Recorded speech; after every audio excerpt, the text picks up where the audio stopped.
Hi guys. Hi guys. இன்னைக்கு என்ன video பார்த்தீங்கன்னா எல்லார் வீட்லேயும் குழந்தைங்க இருப்பாங்க. குழந்தைங்க இருக்கிறதுக்கு நம்ம வந்து டாய்ஸ் வாங்குவோம், உங்களுக்கு போர் அடிக்கக்கூடாதுன்னு. அந்த டாய்ஸ்லேயே வந்து ரிக்ரெட்டான லைக் வாங்கி வேஸ்ட்டாக போகும்ல, யூஸே பண்ணியிருக்க மாட்டோம். அப்படி எல்லா டாய்ஸுமே அந்த மாதிரி தான் வேஸ்டான ஒரு டாய்ஸ் எல்லாம் உங்களுக்கு வாங்க திங்ஸ் எல்லாம் வந்து எது யூஸ்ஃபுல்லா இருந்துச்சு, எது வந்து வாங்கவே வேணாம் வேஸ்டா போச்சு அப்படிங்கறது. அதுலயே வந்து எங்களோட பாதி அமௌண்ட் வந்து கழிஞ்சு போச்சு. மனசு கஷ்டமா இருக்கு. அந்த மாதிரி திங்ஸ் எல்லாம் என்னன்னு இப்போ இந்த வீடியோல பார்க்கலாம். லைக் ஃபன்னியான ஒரு வீடியோவா இருக்கும், ஏன்னா ரிலேட் பண்ணிக்கலாம், உங்களுக்கே ரிலேட் பண்ணிக்கலாம். ஸோ அந்த மாதிரி திங்ஸை வந்து நம்ம இப்போ பார்க்க போறோம். வாங்க வீடியோக்குள்ள போலாமா?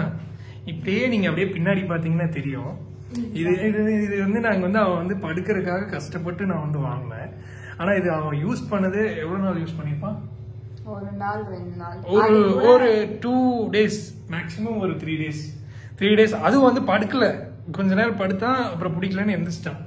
இப்போ வரைக்கும் என் பையன் வந்து என் ஷோல்டர்லயே தான் தூங்குறான். இது ஒரு 5-6,000 பக்கம் வரும். 6K நாங்க வந்து இதுல வாங்கினோம், ஃபர்ஸ்ட் கிரைல வந்து வாங்கினோம். இப்ப வரைக்கும் இப்ப பாருங்க என்ன ஒய்ஃப் வந்து என்ன போட்டிருக்காங்க பாருங்க, தெரியுதா? அவனோட திங்ஸ், அவன் ட்ரெஸ் பாருங்க, டவல் கூட எங்களோட டவல் கேரிங், சாரி, இந்த மாதிரி திங்ஸ் தான் போயிட்டு இருக்கு. நம்பர் 2 ஓகேவா? ஸ்டூலர் இதுதான். இது பாத்தீங்கன்னா இதுதான் வந்து என்னோட பேண்ட் வைக்கிற ஸ்டாண்ட் மாதிரி. எப்பயுமே ஆபீஸ் வந்துட்டு நான் இதான் வந்து யூஸ் பண்ணுவேன், இப்படி வச்சுக்கிறதுக்கு. அப்புறம் இங்க வந்து ஹெல்மெட் ஸ்டோரேஜ், அப்பப்போ ஹெல்மெட் போட்டுப்பேன். இது வாங்கி வந்து வேஸ்ட் ஆயிடுச்சு. ஆக்சுவலி இது வந்து ஒரு 4,500 மைபி அதுக்குள்ளதான் வாங்கினேன். அது ஒரு 2 டைம் தான் போனேன், 2-3 டைம் தான் போனா. அப்படியே வந்து என்னெல்லாம் தூக்க சொன்னான். ஸ்டில் இது வந்து இங்கேயே தான் இருக்கு, அப்படியே தான் இருக்கு. நெக்ஸ்ட் வந்து ப்ராடக்ட் பாத்தீங்களா, இதுதான். இது வந்து எங்க வீட்டுக்காரம்மா வாங்கினாங்க, அவன் நடப்பாங்க. ஆனா வந்து இப்ப வரைக்கும் வந்து அவன் வந்து இது போட்டாவே மதிக்கிறது இல்ல, சும்மா அதை பாட்டு கிடக்கும். சும்மா பார்த்து இதை வச்சுட்டு இதை சுத்திட்டு இருப்பான். தெரியல, நிறைய இருக்கா, இதை வச்சு நடக்கிறதுலாம் இல்ல.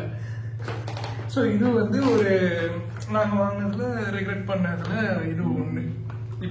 அடுத்து பாத்தீங்கன்னா இந்த திங்ஸை வந்து எங்க ஹஸ்பண்ட் சொல்லியே ஆகணும்னு இருக்காரு. அது என்ன நான் ஒட்டிக்க ஒரு நீங்க வந்து ஆசையா வந்து அவனுக்கு வந்து ஒரு டாய் வாங்கணும்னு நினைப்பீங்க. அது வந்து கொஞ்சம் ரேட்டா இருந்தாலும் பரவாயில்ல, நம்ம பையனுக்கு தானே அப்படின்னு சொல்லிட்டு வாங்குவீங்க.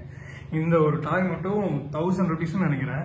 ஒய்ஃப் தான் அதுவும் நல்லா இருக்கு பேபி வாங்கிக்கலாம் அப்படின்னா, நானும் சரி ஓகே பையனுக்காக தானே வாங்கிக்கலாம், நமக்கு பண்ணலன்னா பையனுக்கு பண்ணிடணும் அப்படின்ட்டு இது வாங்கினேங்க. பாத்தீங்களா, தெரியுதா? அழகா இருக்குல்ல, அதனால இது வந்து இவளுக்காக வாங்கினா இல்ல, பட் இது வந்து கொஞ்சம் த்ரெட்டா இருக்கு. அது போக நான் டாக்ஸிக்னு சொன்னாங்க. பாத்தீங்களா, இவ்வளவு சொல்றல, இவளுக்கு தான் பிடிக்குது. என் பையன் இது வரைக்கும் இது வந்து விளையாடவே இல்ல. 1000 rupees லாஸ். என்ன பண்றது?